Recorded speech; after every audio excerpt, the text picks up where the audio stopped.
Here's you. I don't need to become Chancellor to know what a mess the government have made of public finances, of public services, and the fact that the tax burden is at its highest level in 70 years. We don't need higher taxes.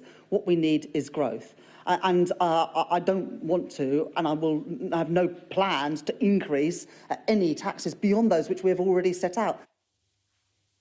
Now, you specifically said you already knew everything you needed to know, yet on Wednesday you raised taxes by £40 billion. Why would a reasonable person believe a single word that you say in the next 15 minutes and that you'll stick to it? Okay, I want to talk about the future, and I want to talk about your choices, and I'd just like to get one thing clear straight away. Will your promise not to raise rates on income tax, VAT, or employees' national insurance hold good for the whole of this Parliament? Guys, Rachel Reeves, Labour Chancellor, has been found out for her lies, and more lies.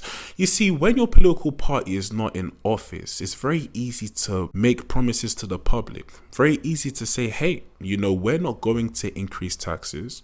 We need economic growth. We need the right policies to be implemented to ensure that we don't place a burden on employers and employees. It's very easy to sell yourself to the public saying how everything was the Tories' fault.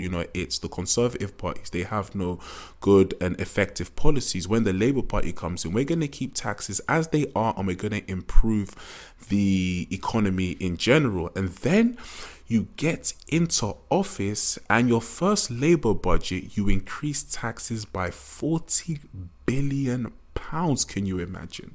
We've even seen an increase in employers' NI, national insurance, and we've seen that that's gone up, and that's going to place a further burden on employers, which is going to slow down, business growth. So what we've just seen is, again, lies, and more lies. In addition to that, in this interview, which you're about to see shortly, she's going to be discussing about how Labour are not going to increase taxes further in relation to national insurance, income tax, and VAT.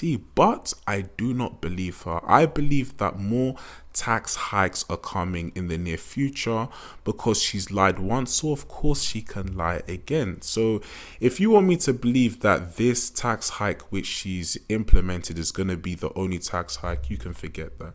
She will absolutely be increasing taxes in the future. And to be fair, we should have expected it.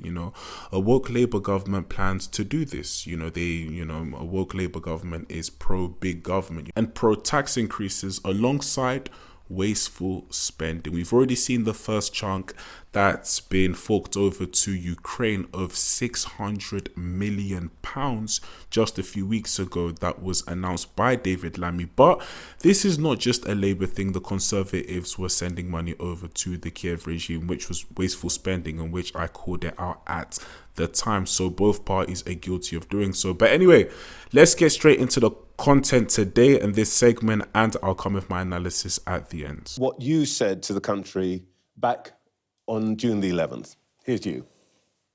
I don't need to become Chancellor to know what a mess the government have made of public finances, of public services, and the fact that the tax burden is at its highest level in 70 years. We don't need higher taxes. What we need is growth. I don't want to, and I have no plans to increase any taxes beyond those which we have already set out. Now, you specifically said you already knew everything you needed to know, yet on Wednesday you raised taxes by £40 billion. Why would a reasonable person believe a single word that you say in the next 15 minutes and that you'll stick to it? I was wrong on the 11th of June. I didn't know everything, because when I arrived at the Treasury on the 5th of July, so just under a month after I said those words, I was taken into a room by the senior officials at the Treasury, and they set out the huge black hole in the public finances beyond which anybody knew about at the time of the general election, because the previous government hid it from the country, they hid it from Parliament, and indeed they hid it from the official independent forecaster, the Office of Budget Responsibility. And so when I went into that budget last week, I had to put our public finances back on a firm trajectory because we saw in the previous Parliament what happens when government loses control of the public finances. And the first commitment we made in our manifesto was to bring stability back to the economy.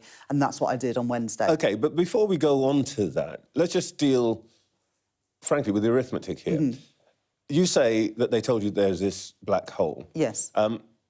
By your own account, the difference between that was something like 9-10 billion. You've added in pay settlements and so on, but you raised 40 billion. There is a huge difference between even the most extravagant interpretation of Let me black break hole that down. and what you have demanded from particularly employers. Yeah, let me break that down. The inheritance that we faced on the 5th of July was a £22 billion black hole between the commitments the previous government had made and the revenue they had coming in. We published on Wednesday, alongside the budget, the hundreds of line-by-line accounts of how that £22 billion is made up. In addition to that, there was the unfunded compensation claims that we need to pay for the victims of infected blood and the Post Office Horizon scandal.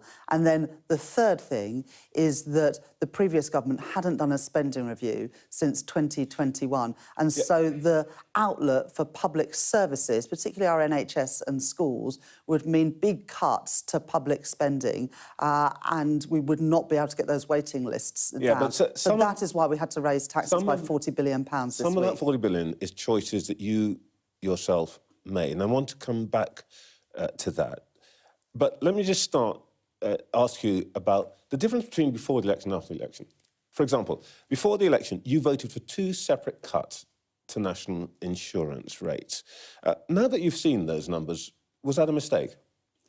Well, they were sold on a false premise, the premise being that the money was available. The money clearly wasn't available. That's what the £22 billion black hole was. Now, we could have on But at the time, you gave Yes. them hell over it. You said you shouldn't do this. You still voted for it. No, I didn't. I supported those cuts to national insurance because they were costed and funded. But now what we find out after the election is that the numbers didn't add up because the government hadn't revealed to the Office of Budget Responsibility or Parliament the gap between the commitments they were making and the money they had coming in. So that those cuts to national insurance were on a false premise. Now, Trevor, So the fact that you changed your position from then to now was not your mistake, it was just that Tories lied. That's all that happened here. There was a massive cover-up, You didn't make a Trevor. mistake. Trevor, there was a massive cover-up. The Office of Budget Responsibility set some of that out on Wednesday, and we have now published a line-by-line account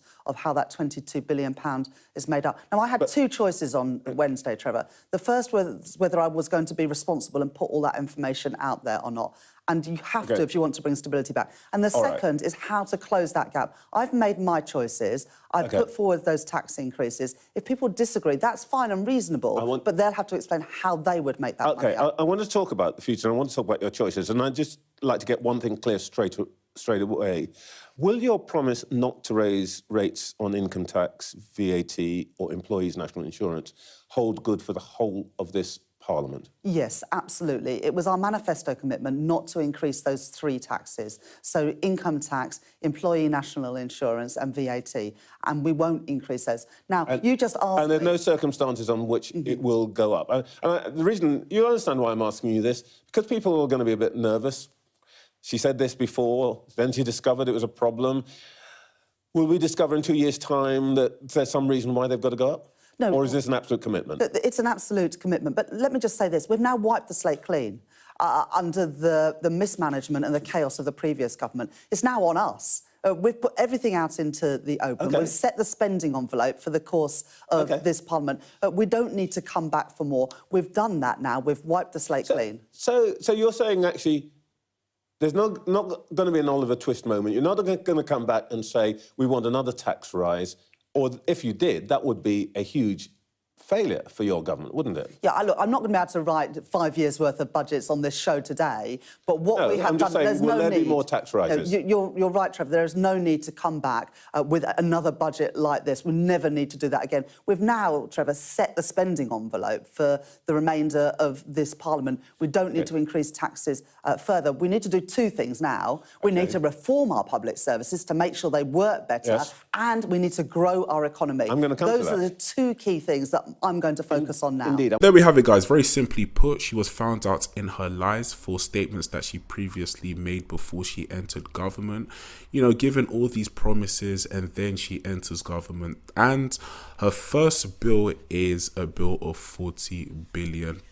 Quite disgraceful, actually, and will put a huge burden on the working class. This is the same working class that she said she wanted to relieve, or the Labour Party said they wanted to relieve and strengthen, and now you have to pay more taxes to the government. Yeah, this has just been a shambles. I don't know what the Labour government have done effectively, if I'm honest. You know, 600 million to Ukraine, you know, slash down 1.4 billion annually for the elderly in the United Kingdom. In addition, we've seen a two-tier justice system that seems to have been on steroids since the Labour government have taken office, and things just don't seem to be getting any better. But anyway, guys, let me know what you think in the comment section down below. Have your say, like, comment and subscribe, and I'll catch you at the next video. Peace.